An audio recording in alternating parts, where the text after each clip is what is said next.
এবার দেখো ভাইয়া ভেক্টর দ্বয়ের মধ্যবর্তী কোণ, ভেক্টর দ্বয়ের মধ্যবর্তী কোণ ক্যাটাগরি 3। তো এখন মধ্যবর্তী কোণ নির্ণয়ের ফর্মুলা কি হবে তোমরা নিজেরা একটু চিন্তা করো তো কি হবে। খুব ইজি। কিভাবে easy? A dot B is equal to, কোন ফর্মুলা বসাবা বলো? এ বি কোসাইন থিটা, এটাই বসাবা, কমন সেন্স। যেহেতু এখানে অ্যাঙ্গেল বের করতে হবে তাহলে আমার এমন ইকুয়েশন বসাতে হবে যেখানে অ্যাঙ্গেল আছে। তাহলে থিটা ইজ ইকুয়াল টু কি লেখা যায় এখান থেকে? Cos inverse A dot B, অর্থাৎ দুইটা ভেক্টরের ডট গুণফল ডিভাইডেড বাই প্রত্যেকটা ভেক্টরের মানের গুণফল। তাই তো? বুঝতে পেরেছি আমরা দুইটা ভেক্টরের মধ্যবর্তী কোণ কিভাবে বের করে। ডট গুণের কনসেপ্ট, কজ ইনভার্স দুইটা ভেক্টরের ডট গুণফল ডিভাইডেড বাই প্রত্যেকটা ভেক্টরের মানের গুণফল, অর্থাৎ এ ভেক্টরের মান ইনটু বি ভেক্টরের মান। এটাই হইতেছে আমাদের এখানকার কনসেপ্ট বা basic.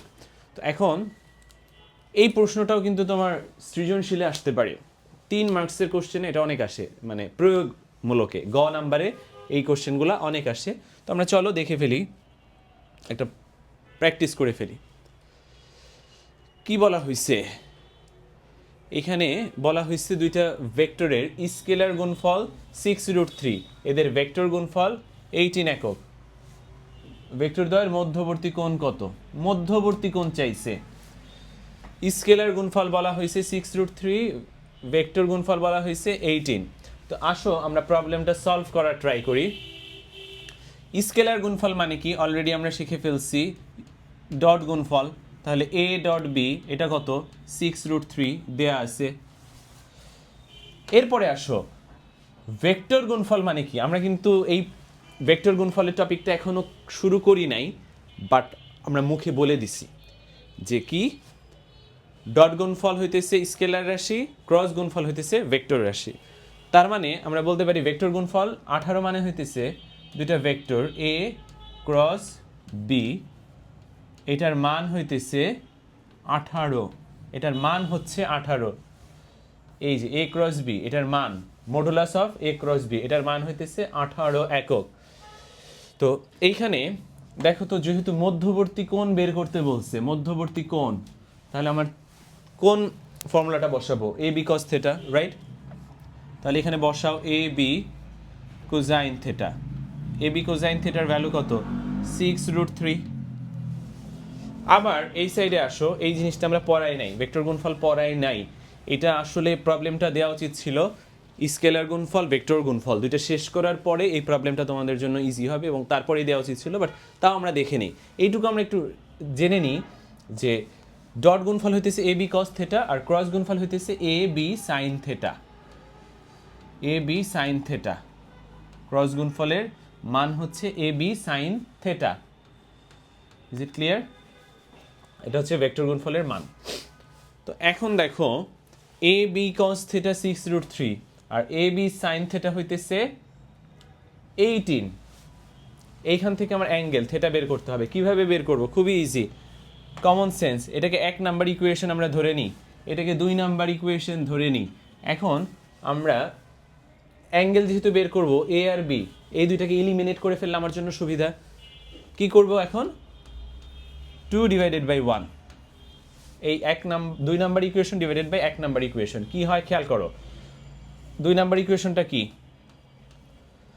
A B sine theta. 1 number ইকুয়েশনটা কি? A B cos theta. তাহলে a B sine theta divided by a b cosine theta বা কস থেটা। তো এইখান থেকে কি হয় ভাইয়া? A a b b cancel out বা ইলিমিনেট। আচ্ছা, রাইট হ্যান্ড সাইডটা আমরা লিখে নিই। দেখো এ বি সাইন থেটা সমান সমান 18, তাই না? 18, আর এটা হইতেছে 6√3, তাই তো?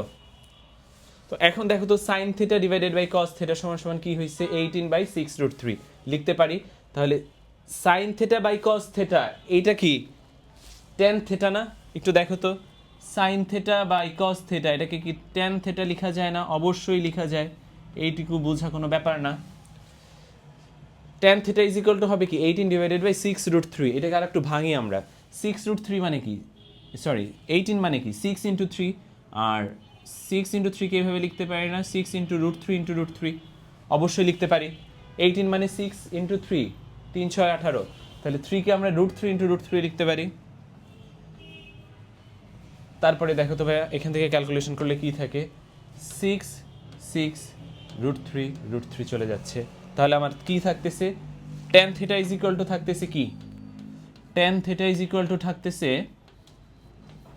√3, তাহলে θ = কি হবে, tan ইনভার্স √3। tan ইনভার্স √3 তুমি যদি ক্যালকুলেটরে বসায় দাও তোমার মান চলে আসবে, বাট এইটুকু তোমার জানা দরকার, মাস্ট জানা দরকার।